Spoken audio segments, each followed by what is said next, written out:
Hi, everyone. I am Tyler Swinney. I am the NAGPRA coordinator and tribal liaison at Cincinnati Museum Center.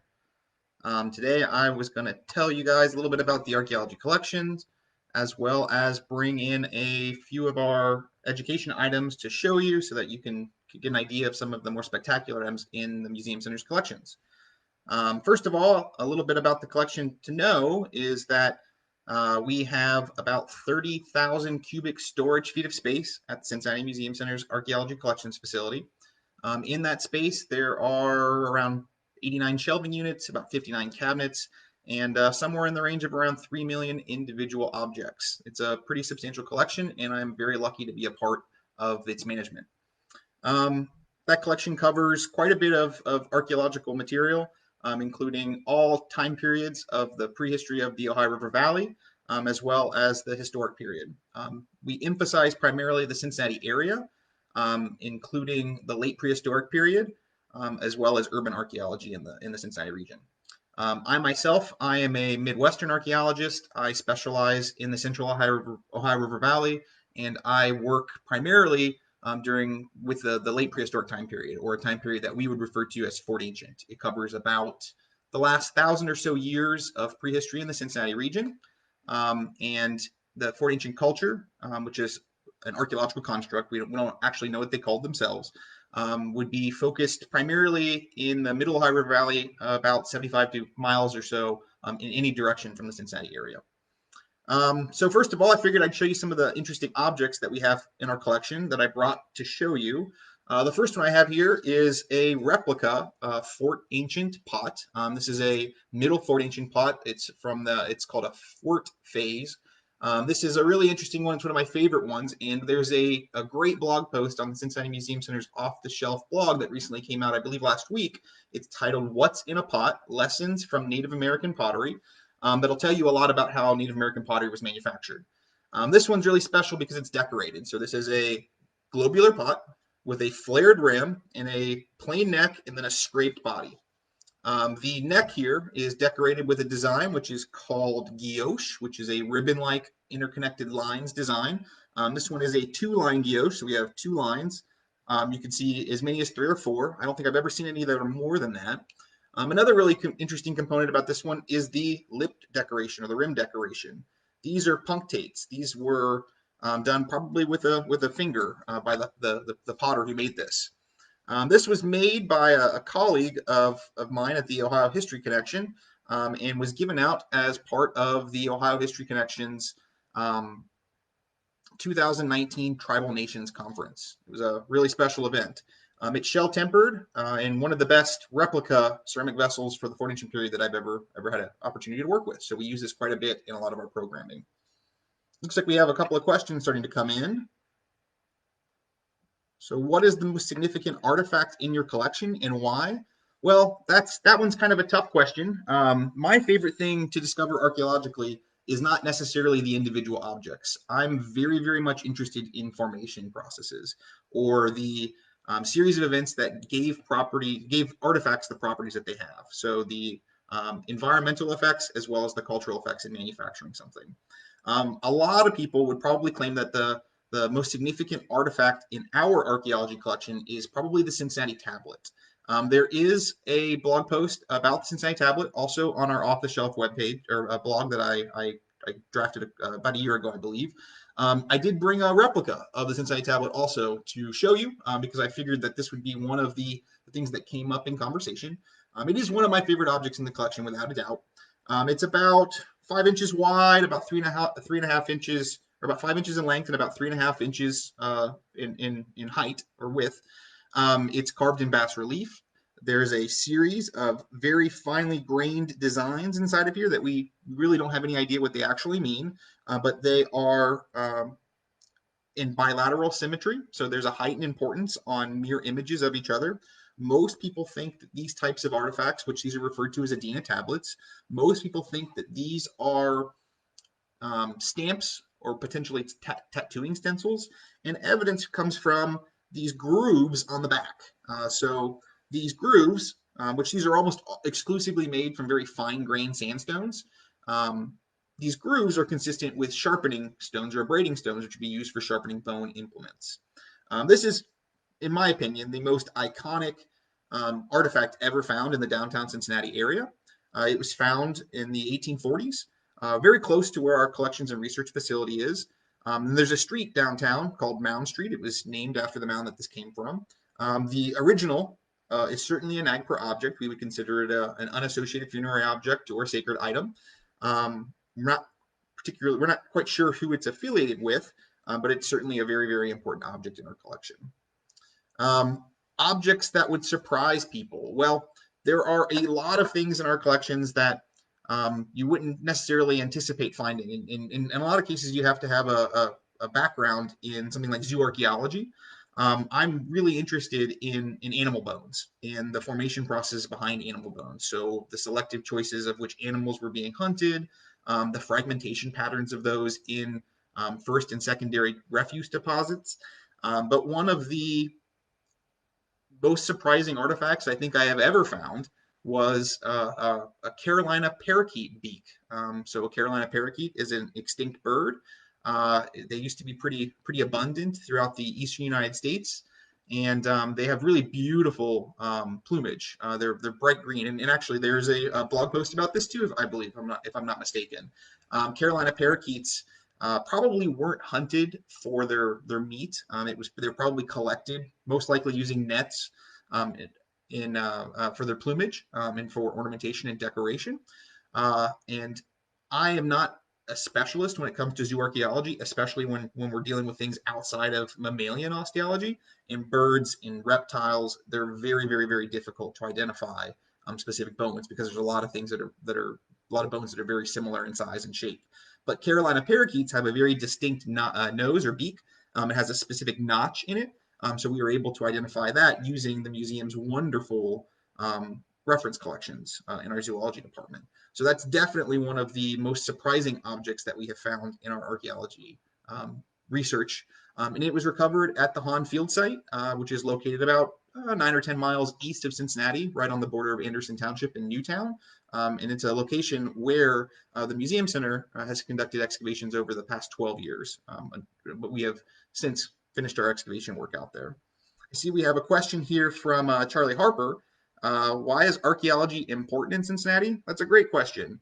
Archaeology is incredibly important, not only in Cincinnati, it's important all over the United States because they're finite resources that provide us with information about the past.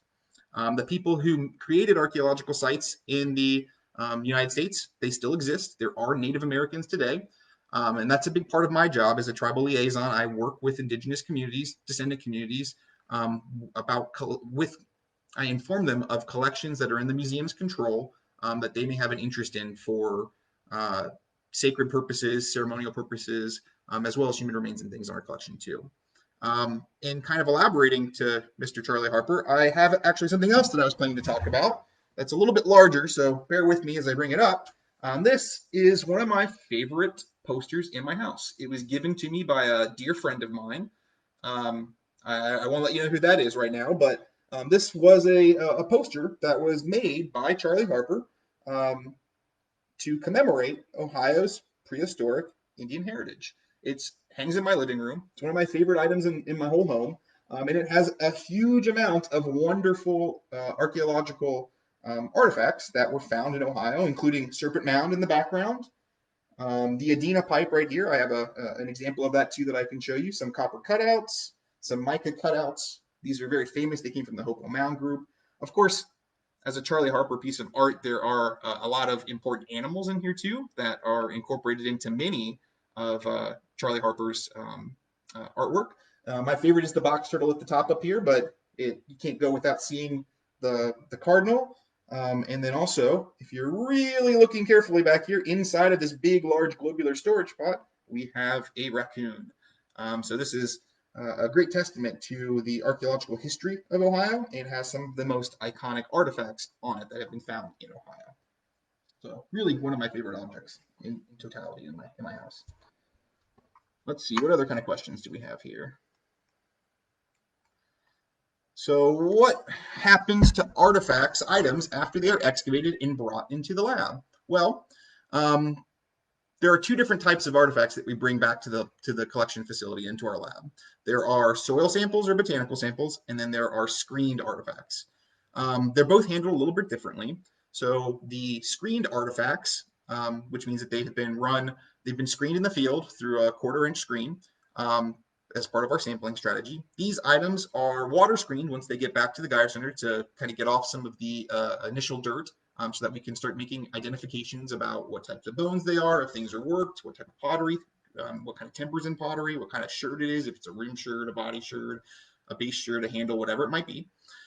These items, they're sorted into their artifact classifications, which would include bone, shell, flint, um, metal in a few occasions, rock, things like hardstone tools like celts, and firecracked rock, that's the most abundant. These are all sorted into their individual groups. They're cleaned by volunteers and interns, and then they're cataloged in these long descriptive terms about what they are. So we keep tabs on how many individual items from each individual provenience, which provenience controls individual levels within a feature is very, very, very important for us. And then they're eventually cataloged and curated so that the public can research them in the future. Researchers from universities, from the museum, and other institutions regularly use our collection to answer questions about the past. Now, flotation samples are done a little bit differently. So these are usually 10-liter bags of soil. And the idea of taking a soil sample like that is to preserve the botanical contents on the inside. We have a special machine, which is called a flotation machine, and it uses water to separate all the sediment from the carbonized botanical materials that are inside, which then separates into two types. The really, really small stuff, which we call light fraction, and the really big or heavier stuff, which falls to the bottom because it's denser, which we call heavy fraction. This material is also sorted, and specialists, which are called archaeobotanists or paleoethnobotanists, they analyze this material to identify what types of plants were there for environmental reconstruction and also to make inferences about what types of plants people are using and eating. So this is something that's a lot more time consuming and something that we always tend to have a little bit of a backlog on because you can't really water screen outside in the winter. So it's something that we do typically during this time of the year when it's warm. And it uses quite a bit of water and something that is actually quite a bit of fun. Who doesn't enjoy on a hot day using water and science together collaboratively to answer questions about the past? So let's see, what other kind of questions do we have here? How hard is it to make an arrowhead out of flint? Well, I really like this question. So experimental archaeology was one of the first things that I got involved in as an undergraduate. I am an experimental flint knapper. I am not a particularly good one. There are many, many, many others out there who are better than I am. The idea was that as a flint knapper, I wanted to, or as an archaeologist, I wanted to understand how the little broken pieces of flint that we are finding in our excavation units fit into the manufacturing sequence of an arrowhead, a spear point, a knife, a scraper, whatever it might be. These little pieces, by the way, they're called debitage. These are the waste products from manufacturing stone tools. The first thing I'd point out, though, is that flint is kind of a misnomer.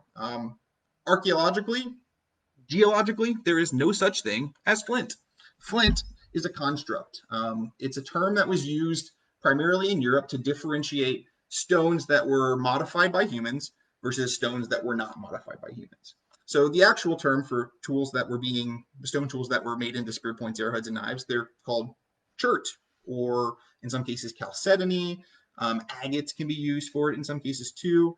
The idea is that any stone that has a small crystal structure, a cryptocrystalline crystal structure, will break in a predictive manner, which is called conchoidal fracture. And it can be pretty difficult to learn the specific angles in which you need to strike a piece of chert or whatever type of material it is. Obsidian is another really common one that's used in the western part of the United States for making stone tools. But the impact from a percussor, either a rock or a piece of antler, maybe a piece of wood in some cases, when it strikes a homogeneous stone that has a very, very, very small crystal structure, it breaks in a predictable manner, and you can use that predictable breaking sequence to shape it into pretty much anything that you want. So there's a lot of different types of spear points, arrowheads, and knives that are out there, and you can find suitable stones in this region for manufacturing stone tools. And actually, Ohio is very, very lucky in terms of lithic resources, stone resources. There's more so in the central eastern part of the state as you get closer to the Appalachian foothills. But in Ohio, we have a couple of really famous types of flint. Most notably would probably be Vanport flint, which is also known as Ohio Flint Ridge. It's extremely colorful. It comes in a variety of colors such as reds and yellows and purples and whites. There's different varieties of it too that are very, very banded and have striped lines, kind of like a zebra, which is called nethers. There's other ones that are more like an agate. And there are even some types of Flint Ridge that have been heat treated, where their flint knapping characteristics are improved by exposure to heat as a kind of as a baking way. What it does is it makes it more pliable, and it also makes it easier to nap or shape into a particular form. It's really hard. I've tried a couple of times to improve the flaking qualities of flint or other materials, chert, by baking them in my oven, and I haven't had a lot of success myself personally in this regard. Although I have been fortunate in changing the colors to a point where they tend to be either more blue or more pink or more purple in some cases as well. Are you observing anything about climate change from the artifacts you are finding?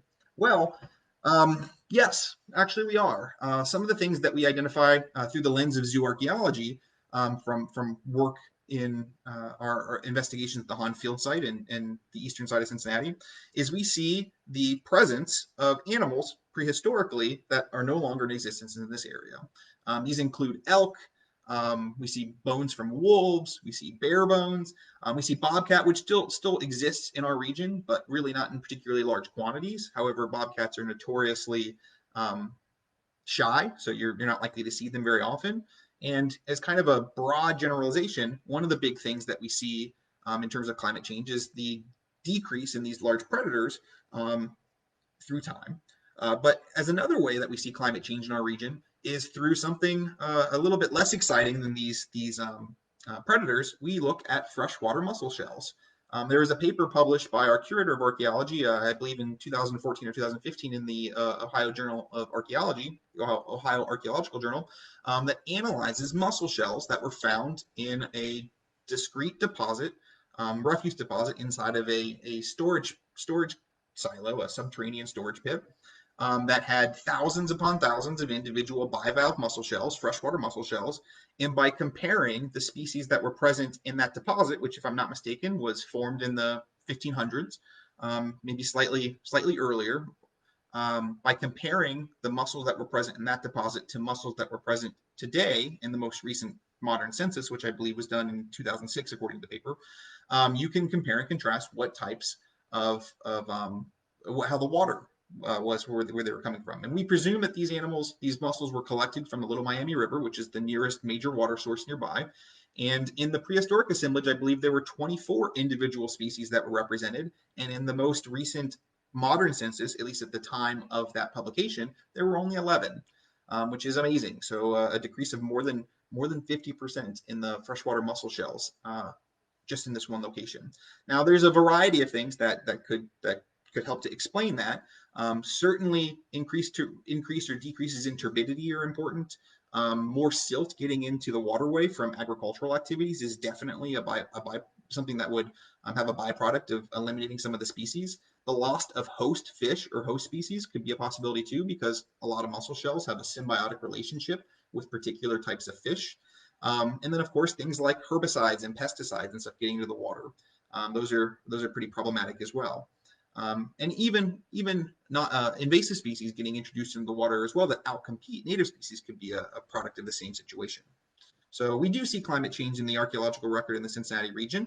And there's a publication out there too by some of our colleagues at The Ohio State University, Dr. Aaron Comstock and Dr. Robert Cook, who have been looking at precipitation rates throughout the Midwest, and they have some really interesting findings that definitely indicate changes in precipitation patterns throughout the region.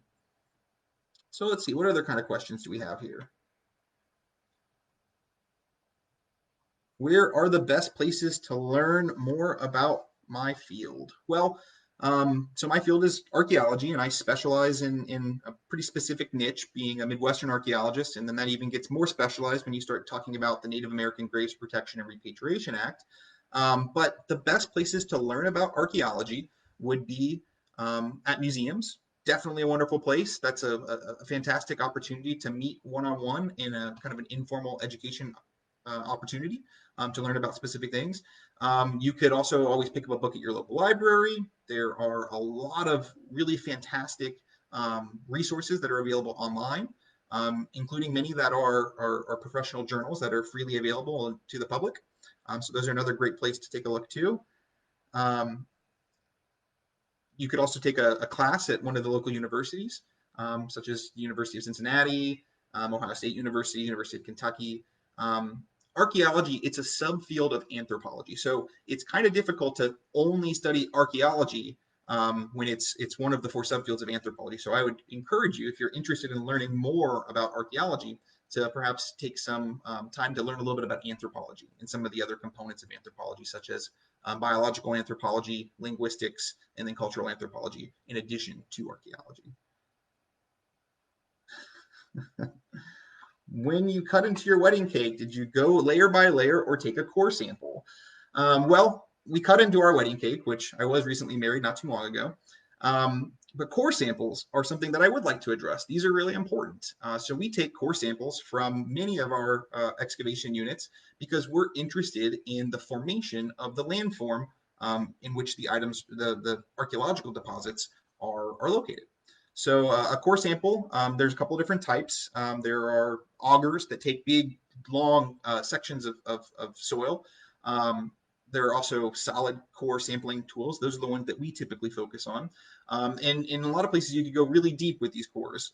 For instance, in the lower Little Miami River Valley, I think it's about 16, 17, 18 feet before you get down to the water table in some places. We definitely don't need to core that deep. The main purpose for the coring work that we do, initially, there was a core survey that was done over the Hahnfield site to identify locations of archaeological interest. And these were based on the relative frequencies of artifacts being found in certain locations. We also take cores to help get a better idea of what we're going to be encountering during the excavation. This is useful because if you have an idea of what you might encounter, it can affect the way that your excavation is being conducted. For instance, maybe we would change our excavation strategy from digging in 5 centimeter levels to digging in 1 centimeter level. Maybe we would be able to identify the presence of discrete cultural strata or horizons, and we can encounter those and remove those one by one, essentially in the way that the feature was put together. A feature, by the way, is any type of archaeological deposit that was created by people. So yeah, that was a great question. Another thing that I wanted to make sure I showed you guys while I had an opportunity is Ohio's state artifact. So this is not the original, of course. This is one of our education props at the Cincinnati Museum Center, and this is known as the Adena pipe. This was found in the early 1900s out near Chillicothe, Ohio, on the estate of a former governor, I believe. His name is Thomas Worthington.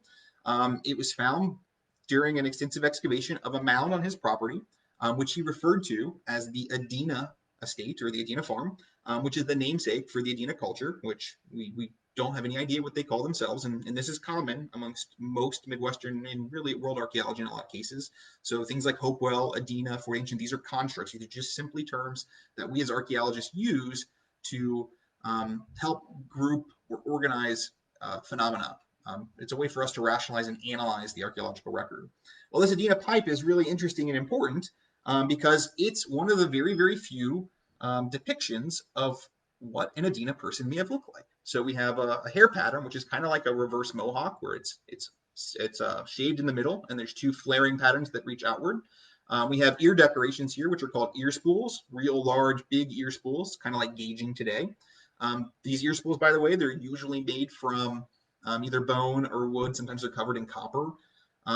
We have a decoration on the loincloth, and we have a tail bustle that it appears to have feathers. You might notice that the legs are quite squat. This might be a person who is in dance, which is really interesting to me. We don't generally get pictures of what people may have looked like in the past. So whenever you find something that has kind of human qualities, terracotta figures, Pipestone pipes. By the way, this is made from pipestone, a pipestone that originates, if I'm not mistaken, too far from Portsmouth, Ohio. But this is a very, very, very rare artifact, and it's the state artifact of Ohio. Let's see. Do we have any other questions coming in here? How is it decided what goes on display in a museum? That's a tough question. So museums have very large collections, and these collections are stewarded for the benefit of the public, but the exhibition locations are never big enough to display all of the artifacts that a museum has. We make decisions about what goes on display through a process depending on what kind of message that we're trying to say, what we're trying to present. So artifacts are chosen based on whatever the content of the exhibit is. So, for instance, if the exhibit was hypothetically about maybe the evolution of spear points during the early Archaic, well, of course, we would choose complete specimens of specific types of spear points that show the diversity or the variability of certain types of stone tools. As a NAGPRA coordinator, a lot of the artifacts that we have in our collection, they could be funerary objects. So it's very important for us too that before we display items that we think could have been or are funerary objects, that we consult with our tribal partners about their display. This means that some items we would not put on display because of their sensitive nature and because of the fact that they might be a sacred object or an object of cultural patrimony or like I said, a funerary object. So in these situations, if we did display something that was related to it, it wouldn't be the original artifact. It would probably be a facsimile or a replica in this case. Let's see. So it looks like that might have been the last question. Do we have any others here? How is it decided what goes on display in a museum? I think that was the last one. Well, those are all of the artifacts that I brought to show you today. I hope that this was a great opportunity for you to learn a little bit about the collection, a little bit about what we do, and then also a little bit about archaeology as well. We can't wait to see you back at Union Terminal once CMC reopens. And as a nonprofit organization, we rely on ticket sales to operate. And of course, that revenue isn't possible right now with the pandemic. So if you enjoyed this activity, I hope you'll help support Cincinnati Museum Center by donating at cincymuseum.org. Thanks so much, everyone. Have a great day.